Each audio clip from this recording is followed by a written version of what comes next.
In the early 19th century, a cobbler's daughter from Devon convinced an entire English town that she was a shipwrecked princess from a mysterious far-off island. Her name was Mary Wilcox, but she would become known to the world as Princess Caraboo.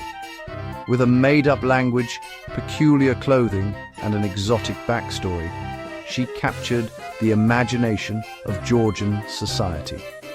Her tale was so elaborate and convincing that even the most educated members of society were taken in by her ruse. This wasn't just a small fib, it was a full-blown theatrical performance that swept up both the educated gentry and the common folk alike. People from all walks of life were enchanted by her story, eager to believe in the fantastical. Our story begins in rural England in the year 1817, a time of social anxiety and change. The Napoleonic Wars had recently ended, and the country was grappling with economic hardship and social unrest. It was a fertile ground for extraordinary tales and larger-than-life characters. Into this world stepped a young woman who, through sheer audacity and a flair for the dramatic, became one of the most talked-about figures in the country. Her arrival in the small town of Almondsbury set off a chain of events that would make her a national sensation. Her tale is a testament to the power of a convincing narrative and the human desire to believe in the extraordinary. It reminds us that sometimes the most unbelievable stories are the ones that capture our hearts and minds the most. Before she was known to the world as Princess Caraboo, she was simply Mary Wilcox, born in 1791 in the quiet, rolling hills of Devon, England. The daughter of a humble cobbler, Mary grew up surrounded by the scent of leather and the rhythmic tapping of her father's tools, in a small cottage nestled among the green fields and winding lanes of rural Devonshire. From a young age, Mary was known for her vivid imagination and restless spirit. While other children played simple games, she would invent elaborate stories and dream of faraway lands, yearning for adventure and a life beyond the boundaries of her rural existence. The world outside her village seemed vast and mysterious, and Mary longed to discover what lay beyond the familiar hedgerows and stone walls. Yet, life for women of her class in late 18th century England was deeply restricted. Opportunities were scarce, and most girls were expected to follow in their mother's footsteps, working long hours at home or in the fields with little hope for change. The rigid social structure left little room for ambition or self-expression, especially for someone like Mary, whose dreams did not fit the mold. Refusing to accept a life of quiet resignation, Mary set out on her own, traveling the country in search of something more. She took on odd jobs wherever she could find them, serving in inns, working in bustling markets, and even laboring in textile mills. Along the way, she encountered people from all walks of life, learning their customs, languages, and stories, each experience adding to her growing sense of independence. These years on the road were not easy. Mary faced hardship and uncertainty, but each challenge taught her resilience and resourcefulness. She learned to adapt quickly, to read people, and to survive on her wits, skills that would prove crucial in the extraordinary deception she would one day undertake. The England Mary inhabited was a land of stark contrasts. Grand manor houses stood just miles from impoverished villages, and the divide between rich and poor was impossible to ignore. Witnessing this inequality firsthand only fueled her determination to escape the cycle of poverty and seek a better life for herself. In a world where social mobility was nearly impossible, Mary's transformation into Princess Caraboo was more than just a clever ruse. It was a bold, creative bid for freedom and dignity. By inventing a new identity, she leapt over the rigid boundaries of class, daring to imagine a life beyond what society had prescribed for her. On the quiet morning of April 3rd, 1817, the peaceful village of Almondsbury in Gloucestershire was about to witness an event that would puzzle and intrigue its residents for months to come. As the sun rose over the rolling hills and cobblestone streets, a mysterious figure appeared on the outskirts of town, setting the stage for a story that would soon capture the imagination of all who heard it. The stranger was a young woman, her clothes ragged and foreign, her demeanor both anxious and dignified. She spoke no English, instead uttering strange melodic sounds and using expressive gestures to communicate. When asked her name, she called herself Caraboo, a name as unusual as her presence. The villagers, both wary and fascinated, watched as she wandered, clearly lost, yet carrying herself with an air of mystery. Unsure of what to make of her, the villagers brought her to the home of Samuel Worrell, the local magistrate.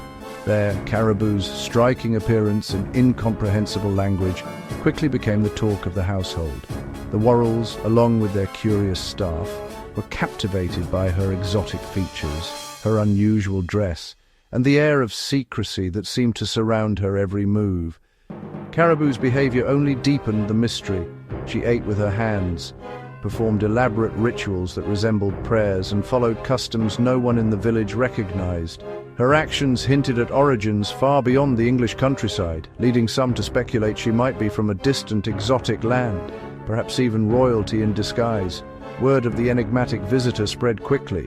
The Worrells and their neighbors became convinced that Caraboo was no ordinary traveler. Her poise and mysterious customs led many to believe she was a person of great importance, perhaps a princess or noblewoman from a far-off land. The entire community buzzed with excitement and speculation, eager to learn more about their extraordinary guest. Through a combination of expressive gestures, detailed sketches, and a language no one could decipher, Caraboo began to share her incredible tale. She claimed to be Princess Caraboo from the distant island of Javasu, recounting a dramatic story of pirates, shipwrecks, and a perilous journey across the seas. Her story, as fantastic as it was, enchanted the villagers, leaving them both awestruck and eager to uncover the truth behind the arrival of this remarkable enigma. Mary Baker fleshed out her royal identity with a tragic and heroic story.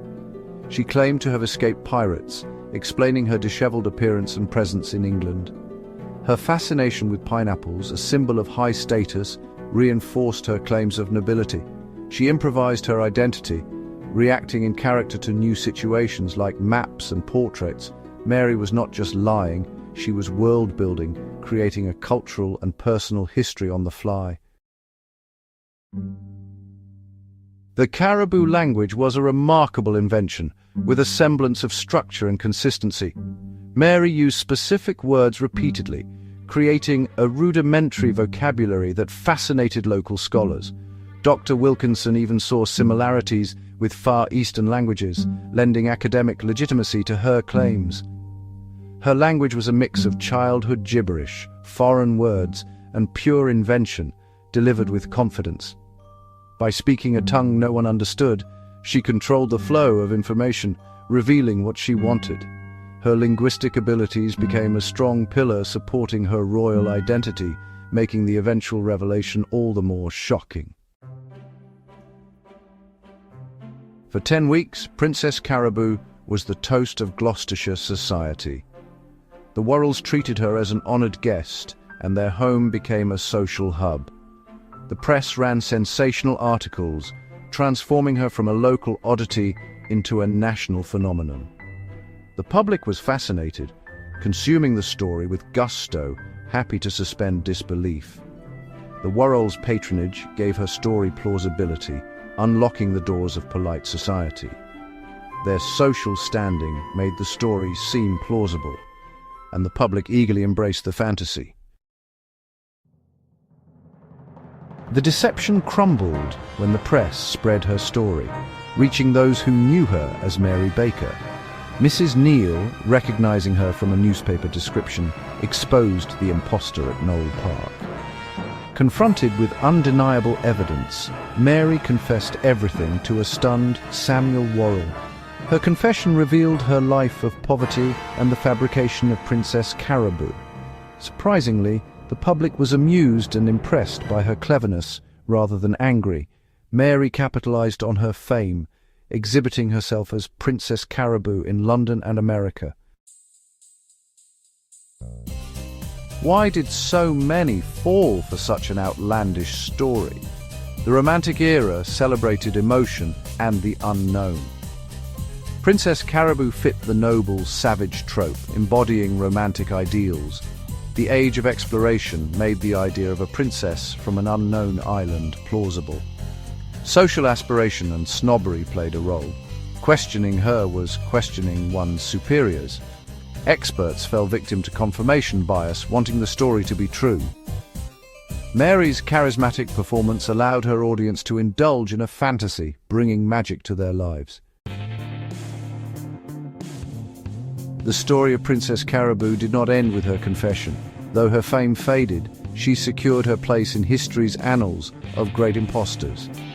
Her tale resonates because it speaks to a fascination with identity and deception. Imposter stories reveal the hopes, fears, and prejudices of their time.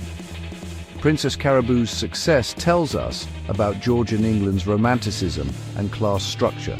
Her story is a reminder that history is filled with incredible human stories of ingenuity and ambition.